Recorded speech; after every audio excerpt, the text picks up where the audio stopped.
So I have shared with you all the shows that I love and not love on Cartoon Network. But this is not a one-horse town. Nickelodeon has been in the business for a while now, and they have provided some amazing content. Heck, some of my favorite shows of all time come from this channel. This is exactly how I pictured your band would look. This is the top 10 best Nickelodeon shows. Number 10. My Life as a Teenage Robot. I really enjoy the premise of this show. Usually, I don't care for tropes, and the "I'm a teenage girl and you can't tell me what to do, Mom." Do I make myself clear, XJ9? Jenny. What? Jenny! Call me Jenny! I changed my name to Jenny, remember? Ugh. But the contrast between teen girl and superhero robot works well and makes for a fun dynamic. There's a Powerpuff Girls feel to it, which makes sense. Rob Renzetti, the creator behind the show, used to work on Powerpuff Girls and Samurai Jack. So there's a good combination of action and slice of life. I want to have friends and hang out like normal teenagers do. Who would want to hang out with a rusty hunk of metal like me?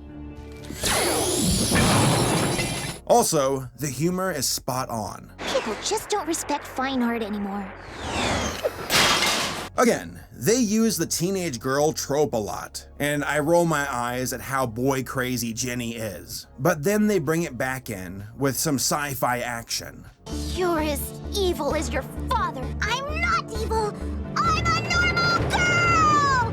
I am normal! Number 9. The Loud House. What a pleasant surprise. Nickelodeon has been stuck on the SpongeBob trend for years now, so it was nice to see something that was different and actually succeed. The Loud House is about a boy named Lincoln and his 10 crazy sisters. I don't know why, but I get a Schoolhouse of Rock vibe from this. Maybe it's because of the character designs or the backgrounds. Usually, I don't care for generic characters who are summarized by a single trait. The funny girl, the music girl, the smart girl, the goth girl. But the show is able to flesh things out a bit. It takes some time to get there, but they get there. And I got a new outfit for half off, which was weird because none of it was missing. Duh. The show sets a solid precedent for current Nickelodeon, and that they should invest in new shows. That there is an audience out there that's hungry for fresh cartoons, and The Loud House was a step in the right direction. Number 8.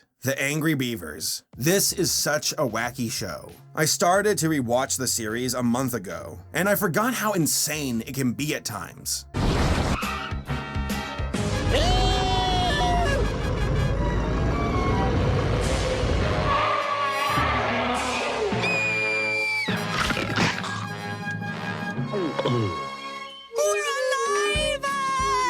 Where in the name of Deus Ex Machina did that T-Rex come from? Its humor is definitely its strongest trait. I don't typically laugh out loud while watching a show, but Angry Beavers constantly gets me. Another outstanding trait is the voice acting. I don't know if it's deliberate or if they are just told to do whatever they want, but the final product is amazing. The voice actors for Norb and Dag deliver lines with this weird inflection and have this goofy flow to it. Say, Dag, why don't you check the front porch? The front porch? See if any special handling instrucciones came with the car. Instrucciones? Look all around!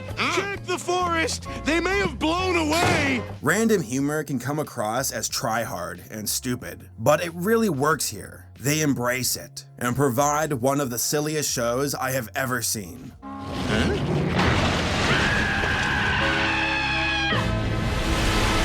Harry blows! Number 7. The Wild Thornberrys. I remember when this show came out. It premiered alongside Cousin Skeeter, and all of the kids at my school were looking forward to it. We all kind of dismissed the Wild Thornberrys and only cared about Cousin Skeeter, but after both shows aired, our opinions completely changed. It shouldn't be too surprising why. A big reason why I initially wasn't too excited for the Wild Thornberrys was due to their designs, and I did not like their mouth hanging on the chin thing they had going on. Sorry, Deb. I guess we'll just have to play Castle in the combi. What? Despite the weird designs, I gave the show a chance, and I really liked what I saw. The premise was fun, and the characters had good chemistry. Also, I was a fan of nature documentaries, and the show did a good job of showcasing animals from different parts of the world. They even map out the geographical location of a specific episode in the intro for the show. Eliza might have been the main character, but Tim Curry as Nigel steals the show. He is just so charming and funny. I'll do this with my hands. Number 6. The Fairly OddParents. There are a couple of shows on Nickelodeon that have overstayed their welcome. Fairly OddParents is one of these shows, but that's not to say it's not good. Heck, when it first came out, it was one of my favorite shows, and my friends and I would quote it at school all the time. You're my new best friend.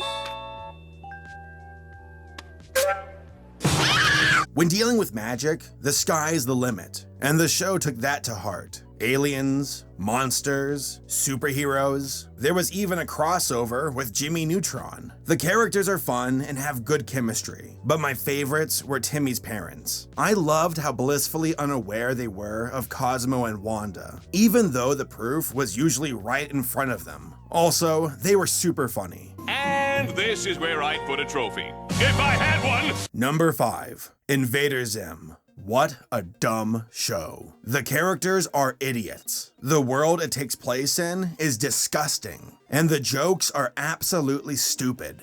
And I freaking love it.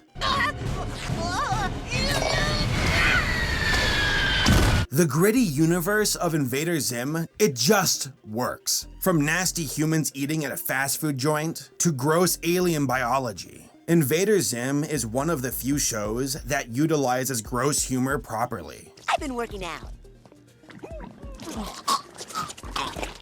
As I said, the show is stupid, and it knows it. That's why they embrace it. You have an incompetent alien, a dim-witted robot, a mentally disturbed boy, and a little goth girl who could care less about any of it. Oh, and a professor who doesn't wear any pants. Power is restored to the Earth once more.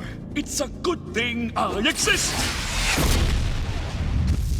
It's random, it's grim, it's awesome. As I said before in my top 10 best Cartoon Network video, I am a big fan of robots, and Invader Zim delivers. Massive armadas of machines and mech fights. It makes the world feel bigger, but in a good way. Number 4. Rugrats. Rugrats was my first favorite show. I remember watching other shows as a child, but Rugrats stood above them all. At the time, I didn't really know why. Baby humor wasn't funny to me, but I still enjoyed the show. Years later, I rewatched the series, and it started to make sense to me. It's the characters. Plain and simple. They work so well with one another and make for a fun show. Yeah, the adventures the babies would go on were sometimes crazy, but I wouldn't really care if it wasn't for the characters. Tommy, the fearless leader. Chucky, the scaredy cat. Phil and Lil, the comic relief. And Angelica, the bratty kid who would boss everyone around. Here's your pudding, Angelica. Oh, that's okay, Uncle Stu. I'm not hungry anymore. Here's the funny thing. As a kid, my favorite part of the show were the babies. But as an adult, my new favorite part of the show are the parents. There's so much adult humor that went over my head. But I caught it this time around. I told you, Charlotte. Dr. Lipschitz says it's a girl. Ha! That windbag thought Phil and Lil were intestinal gas. Face it, darling. Riding high, it's a guy. Well, you know what they say. Born under Venus, look for a...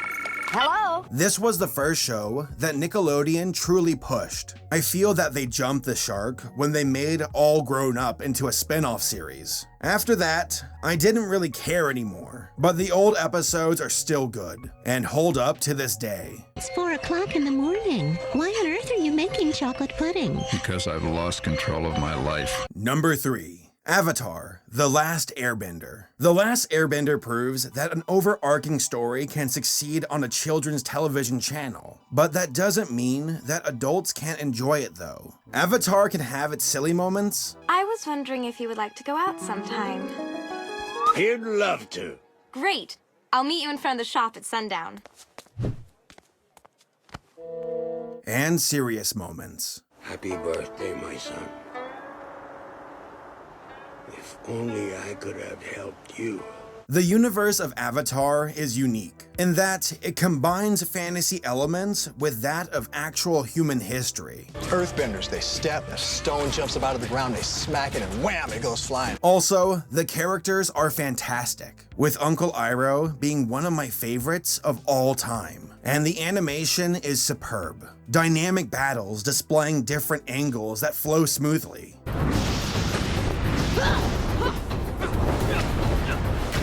Everything about this show is satisfying, and I highly recommend it to anyone who hasn't seen it yet. Number 2. Hey Arnold. The first thing that stands out to me about this show is the setting. It takes place in a city that feels like a combination of New York and Seattle. Personally, I never lived in a city, but I know that they have all kinds of sights and characters. That's something that Hey Arnold excelled at. It has a wide but personal cast of people who live in the city, and they all feel unique. Stoop Kid, Pigeon Man, Big Bob, the Jolly Ollie Man. The combination of characters with a setting make for a wonderful world, one of fun and wonder despite being just a bunch of kids in a city. The cast of characters have great interactions, from the brashness of Harold, to the kindness of Arnold, to the obsession of Helga. They all just come together so perfectly. The greatest trait about the show, though, are the lessons they teach. They don't come across as pandering, and can apply to anyone, regardless of age. That's not easy to do, but Hey Arnold was able to pull it off. I'm super excited for the Jungle movie later this year. It looks excellent, and I think Arnold will get the closure he deserves. And number 1, the best show on Nickelodeon is...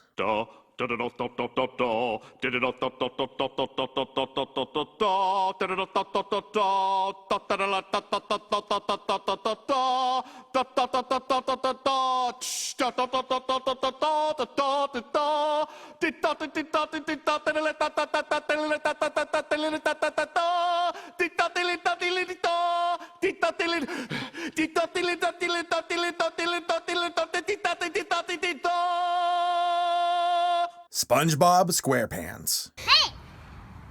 You already said that! This show is lightning in a bottle, which is why Nickelodeon refuses to let it go. It has been going on since 1999 and shows no sign of yielding. There's even a third movie for 2019. So this is the thanks I get for working overtime. The first few seasons of SpongeBob were legendary. I would even compare it to the same levels of Looney Tunes and Tom and Jerry. The stories and jokes were some of the funniest I have ever heard on television. I mean, there's a reason why SpongeBob remains to be one of the most quotable shows of all time. No, Patrick, mayonnaise is not an instrument.